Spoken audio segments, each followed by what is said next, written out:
Imagine walking into a space where every surface is alive with color, geometry, and calligraphy. A world where art isn't just decoration, but a language of power, faith, and identity. Between 1400 and 1800, the empires of North Africa, West Asia, and Central Asia crafted masterpieces that blended tradition with innovation. The Ottomans, Safavids, and Mughals turned mosques, palaces, and manuscripts into breathtaking expressions of their rule. Let's step into a world where art tells the story of empires. History is a dialogue, and these slides reflect Laiba Inam's dedicated research. If you spot any discrepancies or wish to learn more, links are provided for reference. Let's ensure this exploration of Islamic art remains both insightful and accurate. Islamic art flourished under three great empires, each leaving behind a distinct artistic legacy. First, we'll explore Timurid art, known for its breathtaking tilework and monumental architecture like the shrine of Ahmed Yasavi seen here. Then, we move to Safavid art, where Persian influence shaped intricate miniature paintings and grand mosques. Finally, we'll dive into Ottoman art, a blend of Byzantine and Islamic aesthetics seen in stunning mosques, ceramics, and calligraphy. Each empire tells a unique visual story. Let's uncover them one by one. Islamic empires didn't just rule, they expressed power through art. From grand architecture to intricate textiles, artistic styles flourished under royal patronage, deeply tied to faith and identity. Sufism influenced sacred spaces, while centralized rule unified artistic traditions. By the 18th century, European styles and political shifts began reshaping this vibrant artistic legacy. The Timurid Empire, 1370 to 1507, was short-lived but left a lasting artistic legacy. Timur, a Turkic Mongol leader, made Samarkand his capital, launching vast military campaigns. Though his empire faded, its impact endured. Timurid art blended Persian and Mongol influence, shaping later Ottoman, Safavid, and Mughal styles.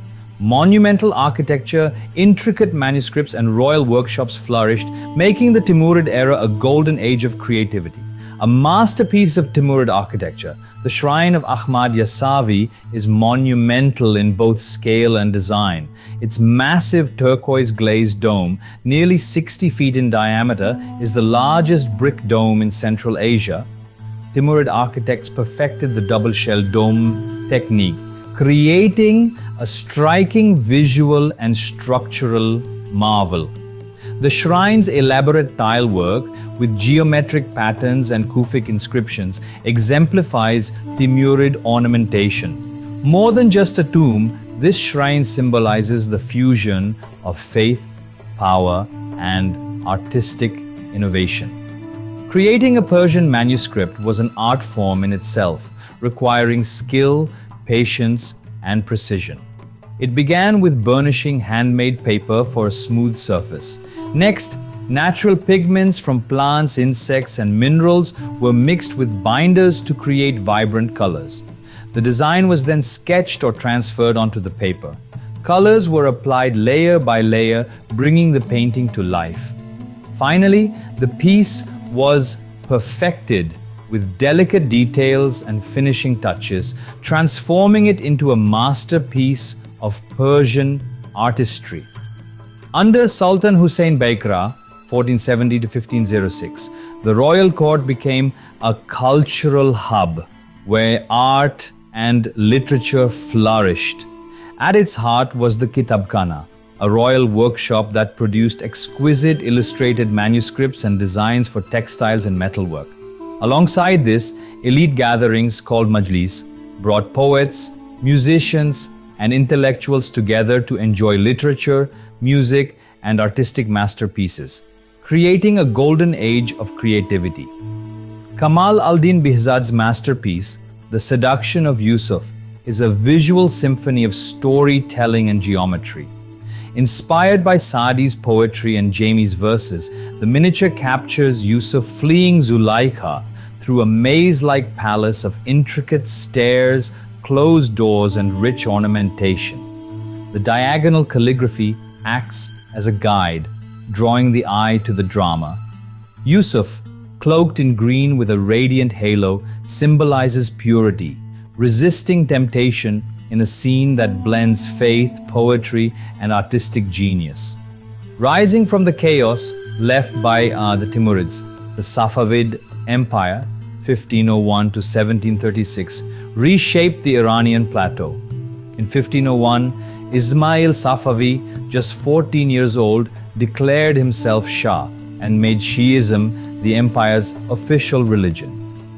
Under his son Shah Tahmasp, 1524 to 76, Safavid art flourished, producing exquisite textiles, ceramics, and illustrated manuscripts, most notably the Shahnameh, Persia's greatest epic. The Safavids blended power with artistic brilliance, leaving an enduring cultural legacy. Sultan Muhammad's The Court of Gayumars is one of the most celebrated Persian miniatures.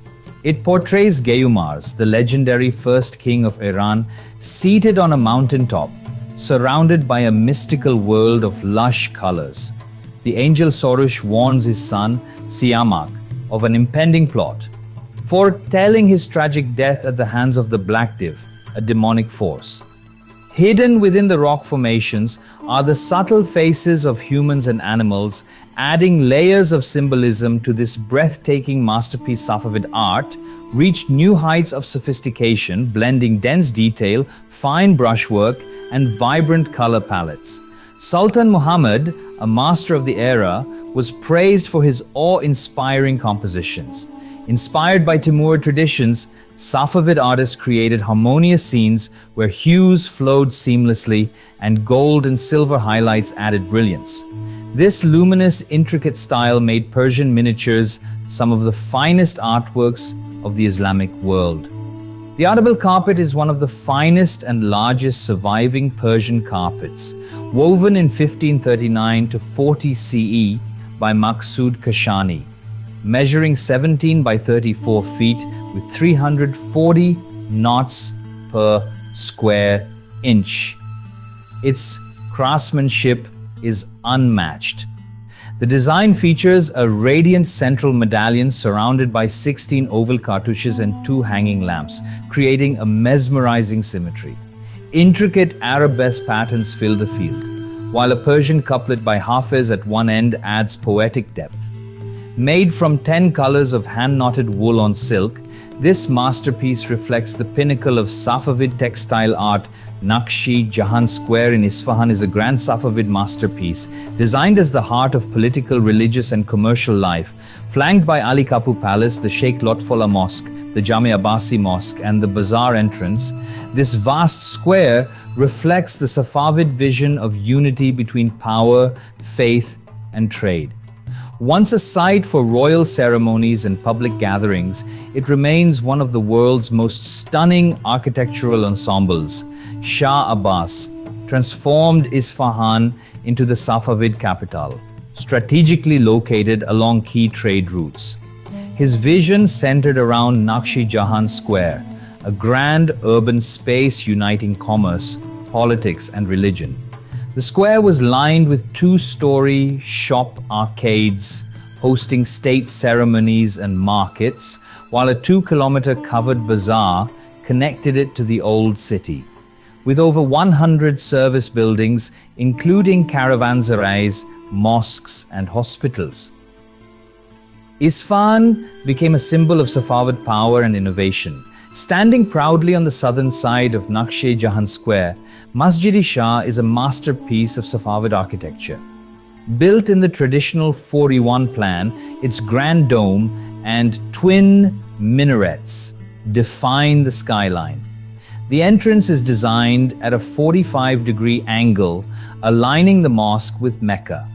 As the first congregational mosque sponsored by the Safavids, it symbolizes the fusion of faith, geometry, and imperial vision. Sheikh Lotfola Mosque, located on the eastern side of Naqshi Jahan Square, was built as a private royal mosque. Unlike congregational mosques, it has no minarets, emphasizing its exclusivity. Its dome is adorned with intricate arabesque tiles, transitioning from turquoise at the base to golden yellow at the top, creating a mesmerizing glow. Grilled windows around the drum allow light to filter in, enhancing the ethereal atmosphere. This mosque remains a stunning example of Safavid architectural brilliance. Ali Kapu Palace was the ceremonial gateway to Naqshi Jahan Square, serving as the public face of the Safavid Shahs. This five-story structure, with its grand veranda and towering wooden pillars, offered a breathtaking view of the Maidan. It functioned as a stage for royal audiences and imperial events, symbolizing Safavid power and architectural mastery. This delicate Persian miniature portrays a young man reading, set against a simple gold-washed background with wispy plants and clouds. His round cheeks, almond-shaped eyes, and ornate attire reflect Safavid elegance. At his feet, a wine bottle and fruit hint at leisure and refinement. Some historians believe this piece was commissioned for the Shah himself, perhaps as a nostalgic tribute to youth and learning. The artist's signature, prominently placed, marks it as a work of lasting significance. This papier-mâché pen box is a stunning example of Safavid craftsmanship blending Persian and European influences. Its golden background features delicate birds and flowers, while the lid depicts three lovers in Safavid fashion, accompanied by musicians in a serene landscape. More than just decoration, the scene symbolizes the triumph of mystical love over physical union, reflecting the deep spiritual themes in Persian art. The Ottoman Empire spanned 3 continents and lasted over 600 years, rising from a small Turkic principality to a global powerhouse.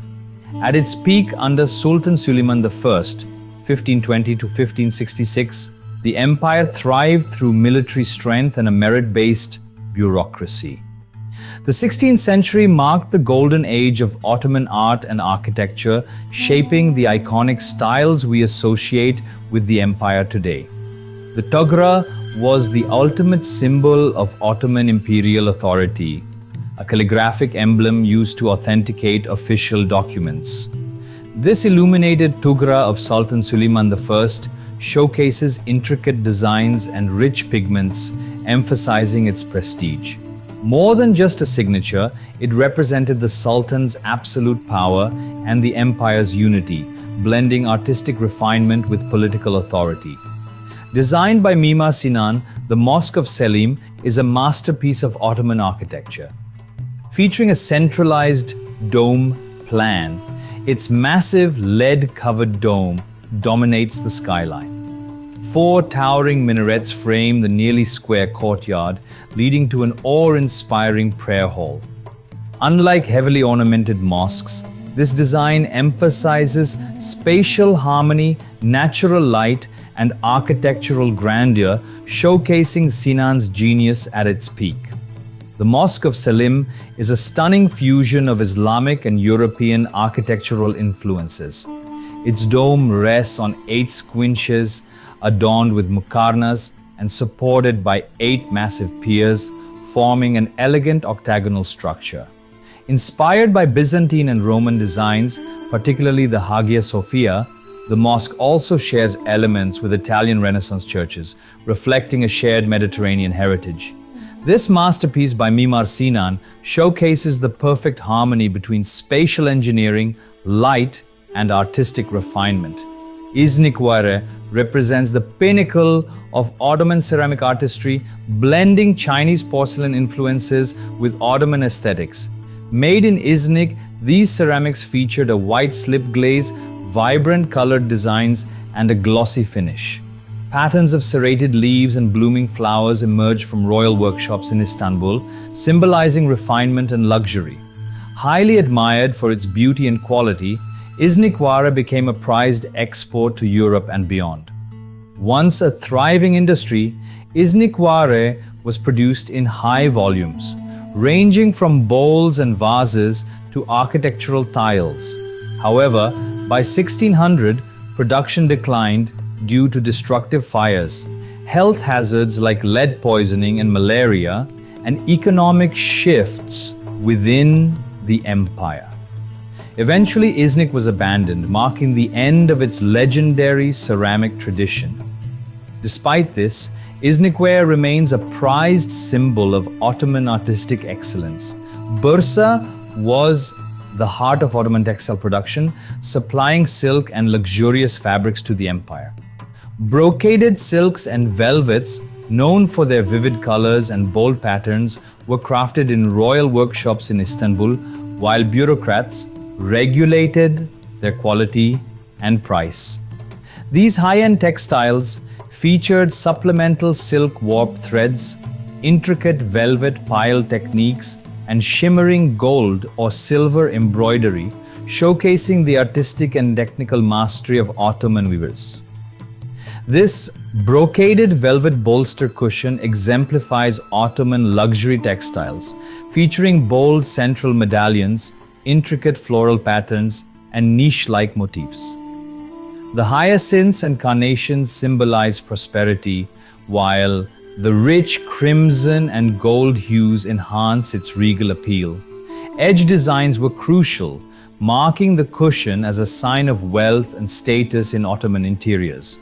The Tulip period, 1718 to 30, was a golden age of Ottoman leisure and luxury under Sultan Ahmed III and his Grand Vizier Ibrahim Pasha.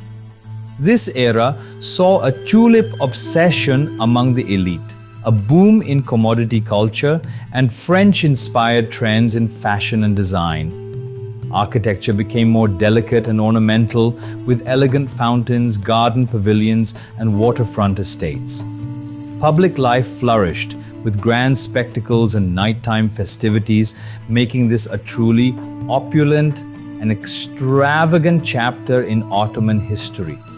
The surname Ivebi, or festivity book, documents an extravagant 15-day festival in 1720 through vibrant illustrations.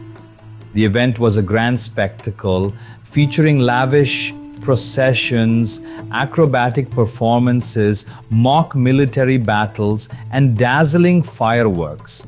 Many events took place on or near water, amplifying the visual splendor. The illustrations by Abduljalil Levni capture panoramic views, showcasing both dynamic activities and the spectators enjoying the show. This presentation concludes with discussion questions that encourage deeper academic exploration of the topics covered. These questions can be used for further research, analysis, and classroom discussions. Thank you for your time and interest. If you enjoyed this presentation and found it valuable, don't forget to subscribe to the channel and stay connected. For more insightful research and academic discussions, follow Dr. Umer Hameed on ResearchGate and other social media platforms.